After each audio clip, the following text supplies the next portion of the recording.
এই নদীর পাড়ে জমি কি বেশি দাম পাইবে? তোমরা বেশি দাম পাইবে না তো। চাচা আমাকে বেশি টাকা লাগবো না, 50,000 টাকা হইলে চলবো।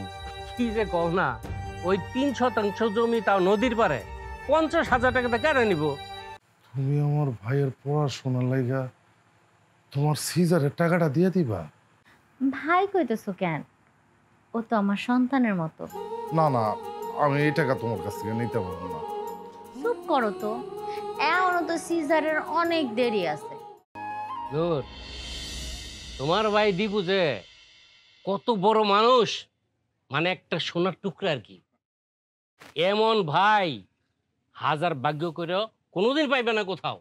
চাচা সবই তো আপনারা মুরব্বিজ্ঞ দোয়া আর ভাইজানের মেহনতের ফসল। তোমার ভাইজানের কথা আর কি কমু, মাটির মানুষ। হাটে বাজারে গ্রামে গঞ্জে খালি তোমার প্রশংসা আর প্রশংসা। কয় কি জানো, আমার ভাই একদিন অনেক বড় অফিসার হইব। কিন্তু আমরা তো জানি সে কত কষ্ট করে চলে, তারপরে তোমার নিয়ে অনেক স্বপ্ন দেখে। কি যে বলেন না চাচা, কতটুকু ব্যয় করি, যতটুকু পারি অতটুকুই করি আর কি। তোমাদের এই দুঃখ একদিন থাকবো না। তোমার বাবার জমি বিক্রি করে বাইরে লেখাপড়া শিখাইছো, এটা কি বৃথা যাইব? দেখবা একদিন তোমাকে সব কিছু হইব। চাচা আপনার লগে আইছিলাম একটা বিষয়ে আলাপ করতে। বলো, কি বলবা? কিন্তু আমি তো মনে করছিলাম তোমরা দুই ভাই আইছো আমার সাথে দেখা করতে। তা তো আইছি চাচা, কিন্তু আপনার একটা উপকার করণ লাগবো। উপকার? কি উপকার কও? মুসলিম পাড়া জমিটা। কি মুসলিম পাড়ার জমি তোমাকে আছে নাকি? ওইটা না তোমার ভাই লেখাপড়া লেগা তোমার বাপের জমিগুলি বিক্রি করে দিলা? 300 আছে চাচা। ওই জমির ধান বিক্রি করাই তো পরিবার চলতেছে, কোন রকম খায়া পড়া চলতেছি। তাহলে ওইটা বিক্রি করে দিলে কিভাবে চলবা? খাইবা কি? চাচা সামনে আমার ফাইনাল পরীক্ষা, মেলা টাকা লাগবো। এখন এটা ছাড়া তো আর অন্য কোনো উপায় নাই। না সমস্যা নাই, জমি আমি কিনবো, কিন্তু জমি এখানে কতটুকু আছে? 3 শতাংশ। ওই যে মুসলিম পাড়া নদীর পারে। কি নদীর পাড়ে মাত্র 3 শতাংশ? যে এই নদীর পাড়ে জমি কি বেশি দাম পাইবে? তোমরা বেশি দাম পাইবে না তো। চাচা আমাকে বেশি টাকা লাগবো না, 50,000 টাকা হইলে চলবো। কি যে কও না, ওই 3 শতাংশ জমি তাও নদীর পাড়ে 50,000 টাকাতে কেড়ে নিব? আমি মনে করো খুব বেশি হলে 25,000 টাকা দিতে পারবো, এর বেশি পারবো না রে বাবা। কিন্তু চাচা আমাকে তো 50,000-ই লাগবে। আমি তো কইলাম রে বাবা, এর বেশি আমি পারবো না। এক কাম করো তাইলে, তোমরা অন্য জায়গায় বিক্রি করে দাও। কি কোন চাচা, আমগো গ্রামে তো আপনি ছাড়া জমি কেনার মতো সামর্থ্য আর কারো নাই। বাবারে, আমি তো একটা দাম কইছি, এখন তোমরা চিন্তা ভাবনা করে দেখো আমার দিবে কিনা। চাচা চাচা, আপনি ইচ্ছা করলে বাড়াইতে পারবেন চাচা। আপনি একটু দেখেন, আপনি একটু চিন্তা ভাবনা করে দেখেন চাচা। আচ্ছা আচ্ছা ঠিক আছে, এত করে যখন কইতেছ, আমি মনে করো আর 5,000 বাড়াইয়া 30,000 টাকা দিতে পারবো। এর বেশি কিন্তু 1 পয়সা আমি দিতে পারবো না।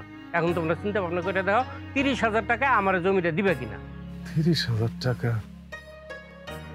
তুই কি কস?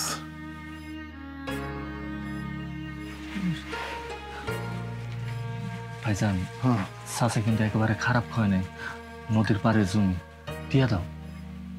আচ্ছা ঠিক আছে চাচা, ঠিক আছে, আপনি আমার 30,000-ই দিয়েন। তবে টাকাটা একটু আর্জেন্ট লাগবে তো, আপনি কখন দিবেন? এখনই দিমু, এখন নিয়ে যাও তোমরা, সুযোগ বুঝা আমার কবলা করে দিও। আচ্ছা ঠিক আছে চাচা। আচ্ছা বসো তোমরা, আমি টাকাটা নিয়ে আসছি। ঠিক আছে। এই যা এখন চা নাস্তা দি যা। চিন্তা করিস না ভাই। আলহামদুলিল্লাহ ভাইজান। মাথাটা আজকে ব্যথা করতেছে কেন? আইসো। এখানে 30,000 টাকা আছে। আর কত দিব? আর টাকা দিব না। আর দিব না মানে? 3 শতাংশ জমির লেগে মাত্র 30,000 টাকা দিছে। কি করবো কও? প্রথমত এই জমিটা হলো নদীর পারে, দ্বিতীয়ত মহাজন ছাড়া এই জমি কেনার সামর্থ্য আর কারো নাই। তাই বলে মাত্র 30,000? কোন রকমে 30,000 টাকা ম্যানেজ করছি। বাকি 20,000 টাকাতে কোত্থেকে ম্যানেজ করুম, এটা আমি ভাইবা কুল পাইতেছি না। তুমি সব সময় এত ভাঙ্গা পড়ো কেন? 30,000 তো জোগাড় হয়েছে, এখন আর 20,000 লাগবে। আমি ভাবতেছি কারো কাছ থেকে 20,000 টাকা ধার করবো নাকি। ধার করলে তো আবার ওই যে সুদ দেওয়া লাগবে। সুদ ছাড়া কি আজকাল কেউ ধার দেয়? কিন্তু এটা ছাড়া তোর উপায় নেই, ধার তো করাই লাগবো। সুদে টাকা আনলে শোধ করবা কেমনে? এমনি টানা পড়েনের সংসার। আমি একটা কথা কই, কও। তুমি তো সিজারের জন্য আমারে 10,000 টাকা দিয়ে রাখছো। হ, ভাইজান যে আমারে মাঝে মধ্যে হাত খরচে টাকা দেয়, ওইখান থেকে আমি 10,000 টাকা গোছায় রাখছি। বিয়ের পর থেকে আমি তোমার একটা শাড়ি পর্যন্ত কিনে দিতে পারি না। তোমারে যা দেয় সব তোমার ভাই দেয়। আমি তোমার কাছ থেকে ওই টাকা নিতে পারবো না। এই জন্য না না, আমি ওই টাকাটা নিতে পারবো না বউ। তোমার দেওয়া 10,000 আর আমার জমানো 10,000। তুমি আমার ভাইয়ের পড়াশোনার লাইগা তোমার সিজারের টাকাটা দিয়ে দিবা? ভাই কইতেছো কেন? ও তো আমার সন্তানের মতো। না না, আমি এই টাকা তোমার কাছ থেকে নিতে পারবো না। চুপ করো তো, এখনো তো সিজারের অনেক দেরি আছে।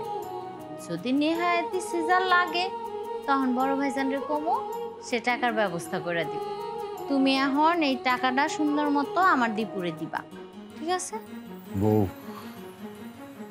তুমি আসলে দীপুর ভাবি না, তুমি দীপুর মা। দীপু তো আমাকে সন্তানেরই মতো। আচ্ছা ঠিক আছে, টাকাটা এখন তোমার কাছে রাখ। দীপু যাওয়ার সময় দীপুরে তুমি দিয়ে দিও। যাও গোসল করে রাখো, বাদ দে মনে।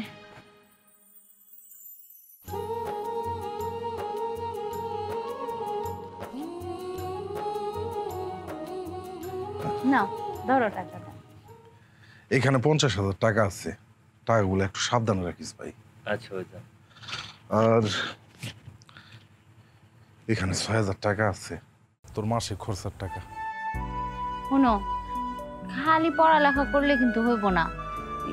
ফলমূল ভালো মন্দ একটু খাইও, হ্যাঁ? শুকায় যাইতেছো তো, এরকম করলে দিন দিন অসুস্থ হয়ে যাইবা। সুস্থ থাকতে হইব না? বেশি টাকা পয়সার কথা চিন্তা না কইরা বেশি করে পড়াশোনায় মনোযোগ দিস। টাকা পয়সার চিন্তা আমাকে দুইজনের। তোমার হলো চিন্তা খালি কিভাবে ভালো করে রেজাল্ট করবা, ঠিক আছে? ভাইজান, ভাবি, তোমাকে এই ঋণ আমি কখনো শোধ করতে পারুম না। আরে ভাবি, আমি আসি তাইলে, ওদিকে আবার ট্রেনের দেরি হয়ে যাইব। ঠিক আছে ভাই, সাবধানে যাইস। তুমি কি পাগল হয়ে গেছো? এতগুলি টাকা নিয়ে এই রাতের অন্ধকারে গ্রামের রাস্তা দিয়ে যাইবো, কোনো একটা বিপদ হয়ে গেলে তুমি নিজে অরে যাইয়া ট্রেন স্টেশনে দিয়ে আসবা। খালি ট্রেন স্টেশনে দিয়ে আইবা না, ট্রেন ছাড়লে পরে আইবা। আরে না না ভাইজান, তোমার আমার লগে যাওয়ার কোনো দরকারই নাই। ভাবি শরীরের অবস্থা দেখছো? এই অবস্থায় ভাবিরে ফালাইয়া তোমার আমার সাথে যাওয়ার কোনো দরকারই নাই। আমি ঠিকঠাক মতো যাইতে পারো। তুমি একটা কাজ করো, ভাবির পাশে থেকে ভাবির সেবা যত্ন করো। তোর ভাবি ঠিকই বলছে, এতগুলো টাকা তোর সাথে, এগুলো তো চিন্তার বিষয়। চল আমি তোরে আগায় দিই। আচ্ছা, তুমিও সাবধানে থেকো। আচ্ছা ভাই যাও। আর তুমিও দরজা জানলা সবকিছু বন্ধ করে রাখো। আচ্ছা যাও তো, যাও, ট্রেন চলে যাইবো, যাও। চলো ভাই। ঠিক আছে, চল। তোর ব্যাগটা আমার হাতে। না না, এটা আমি নিতে পারবো। চলো। আরে দে না, আমি চলো। আমি নিতে পারবো তো। আরে আল্লাহ আল্লাহ আল্লাহ গো, আল্লাহ, ও মা, মা, আল্লাহ, আল্লাহ গো, ও মা গো। হবো, তোমার কি হয়েছে? তোমার কি শরীর খারাপ লাগতেছে? আমি তো মরে যাচ্ছি ব্যথায়, আমার খুব ব্যথা উঠছে গো। তুমি একটু ধৈর্য ধরো বউ, তুমি একটু ধৈর্য ধরো, আমি ডাক্তারের ব্যবস্থা করতেছি। না না না, ডাক্তার লাগবো না। তুমি তুমি এই যে আমাকে খালা আছে না, হ্যাঁ ডাইকা নিয়ে আসো। আমার ডাক্তার লাগবো না না। বউ, তুমি একটু ধৈর্য ধরো, তুমি একটু ধৈর্য ধরো। আমি আমার অফিসারের গ্যারামে তাও দিয়ে রিস্ক নিতে পারবো না তো বউ। আমি আমি অন্য ব্যবস্থা করতেছি, আমি টাকার ব্যবস্থা করতেছি বউ। বুঝতে পারতেছো না, আমি ধৈর্য পারতেছি না, আমার সময় হয়েছে। বউ, আর এত অল্প সময় তোমার টাকা খেয়ে দিব, কেউ দিব তুমি এটা নিয়ে কোনো চিন্তা করো না বউ, আমি ব্যবস্থা করে ফেলাবো বউ। না।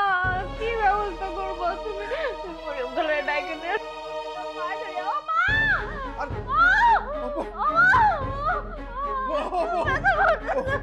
একটু ধৈর্য ধরো, আমি তোমার সরকারি হসপিটাল নিয়ে যাবো। তুমি আমার কথা বুঝতে পারতেছো না। আমার সময় হয়ে গেছে।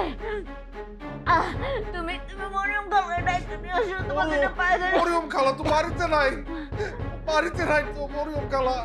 ওই মরিয়ম খালার একটা মেয়ে আছে না, ওরে নিয়ে আসো, যাও। আমা কিছু তোমার আমি একলা কার কাছে রেখে যাবো? কাউরে লাগবো না, তুমি দরজাটা বাইরে দিয়ে তালা মেরে দিয়ে যাও। বাবা, তুমি একটু ধৈর্য ধরো বউ। আমি ডাইকা নিয়ে আসতেছি, আল্লাহ নিয়ে আসতেছি। আল্লাহ তুমি একটু কষ্ট করে ধৈর্য ধরো। আল্লাহ গো, আমি আসতেছি। আল্লাহ আল্লাহ, আপনি আমার মাফ করে দেন, আমার মাফ করে দেন। আমি অন্য